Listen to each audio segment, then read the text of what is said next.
আসসালামু আলাইকুম প্রিয় শিক্ষার্থীবৃন্দ। তো আমরা এমিজার দ্বারা প্রেজেন্ট ইনডিফিনিটেন্সের অ্যাফার্মেটিভ শিখেছি এবং আমরা নেগেটিভও শিখেছি। আজকে আমরা মানে একদম শুরু থেকে আর কি ভেঙে ভেঙে আমরা শিখতেছি। যারা পারিতে আসলে এগুলা মানে কিছু ইয়ে লাগবে, কিন্তু আমরা একবারে শূন্য থেকে শিখে একবার সর্বোচ্চ পর্যায়ে যাওয়ার চেষ্টা করবো ইনশাআল্লাহ। তো এমিজার দ্বারা প্রেজেন্ট ইনডিফিনিটেন্সের অ্যাফার্মেটিভ করেছি নেগেটিভ। আসলে বাংলাদেশের প্রেক্ষাপটে ম্যাক্সিমাম স্টুডেন্ট শহরের ছাড়া বা উপজেলা, হ্যাঁ, থানাতে ম্যাক্সিমাম স্টুডেন্ট ইংলিশে কিন্তু দুর্বল।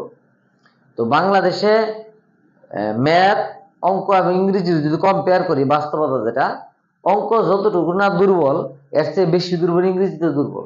কারণ অঙ্ক একটা ভাষা না, অঙ্ক একটা হিসাব।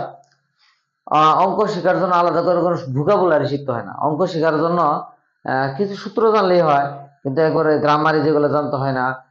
তারপরে এরকম ফ্রি হ্যান্ড রাইটিং এর যে পার্ট আছে, ইংরেজি যেমন বানায় লেখা যায় শুদ্ধ জানলে, ফ্রি হ্যান্ড রাইটিং এর একটা স্পোকেনের বিষয়। ম্যাথে কিন্তু স্পোকেন নাই, একটা ভাষা না, একটা ভাষার চারটা জিনিস থাকে। যাই হোক, তাই বলে ম্যাথকে আমি ছোট করে দেখার কোনো সুযোগ নাই। ইংরেজি এবং অঙ্ক দুইটা জিনিসই অবশ্যই ভালো হইতে হবে। বাংলাদেশে ভালো কিছু করতে গেলে, সরকারি কর্মকর্তা হইতে গেলে অঙ্ক এবং ইংরেজি দুটোতেই ভালো হইতে হবে। তবে বিশেষ ক্যাডার হইতে গেলে তো অবশ্যই অবশ্যই ইংরেজিতে অনেক ভালো হইতে হবে। যদি একজন ম্যাথে দুর্বল থাকে, সে তার দ্বারা ভালো বিশেষ ক্যাডার হওয়া সম্ভব, এডমিন ক্যাডার হওয়াও সম্ভব। যদি এরকম কি ইংরেজিতে ভালো থাকতে হবে। ম্যাথে যদি তুলনায় একটু দুর্বল থাকে, ক্যাডার হইতে পারে, বিশেষ ক্যাডার হইতে পারবে। কিন্তু ইংরেজিতে দুর্বল থাকলে বিশেষ ক্যাডার হওয়া আদৌ সম্ভব নয়।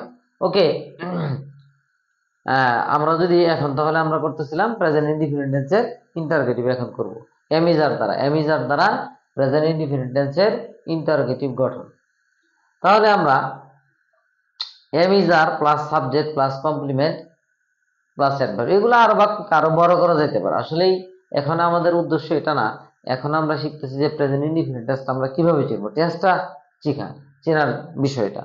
আরো বাক্য এখানে আরো অনেক বড় করা যাবে ইচ্ছা করে। হ্যাঁ, একটা বাক্য অনেক বড় করা যায়, আরো কিছু লাগে, আরো কিছু লাগে, আরো কিছু করে আরো বাক্য বড় করা যায়। যে ছোট্ট একটা ইডিসি স্ট্রাকচার দিচ্ছে, আসলে মূলত আমার এখন উদ্দেশ্য হচ্ছে যে আমি কিভাবে প্রেজেন্ট ইনডিফিনিট টেন্সটাকে চিনবো, এটা আসলে এখন মূল উদ্দেশ্য। তাহলে এমিজার অ্যাফার্মেটিভের সময় সাবজেক্ট এমিজার দিয়েছিলাম। এখন ইন্টারগেটিভের সময় খালি এমিজারটা কি করব, আগে নিয়ে আসবো। এমিজারটা আগে আমরা নিয়ে আসবো। আচ্ছা, তাহলে সে একজন বালক, আমরা অ্যাফার্মেটিভে করেছেন মাহবুদকে। তাহলে এখন করব কি, হি ইজ এ বয় ছিল, ইজটাকে শুধু আগে নিয়ে আসবো। ইজটাকে আগে নিয়ে আসলাম, সাবজেক্ট নিয়ে আসলাম। এটা হচ্ছে কি কমপ্লিমেন্ট, এ বয় কমপ্লিমেন্ট, কিন্তু মূলত বয়টা আমরা কমপ্লিমেন্ট নিয়ে আলোচনা করেছিলাম। তো যাই হোক, তাহলে ইজ হি এ বয়। তারা কি ভালো, দে আর গুড, তারা ভালো। আর দে গুড, তারা কি ভালো, এই যে ঠিক আছে, আর দে গুড, তারা কি ভালো। এখানে গুডটা কি কমপ্লিমেন্ট, সাবজেক্টিভ কমপ্লিমেন্ট। যাই হোক, এটা প্রেজেন্ট ইনডিফিনিট টেন্স, এটা প্রেজেন্ট ইনডিফিনিট টেন্স। তারপরে আমরা কি করছি, তারা কি এখানে, এই যে এখানে ই নাই, ঠিক আছে। আর দে, আর দে হেয়ার, তারা কি এখানে।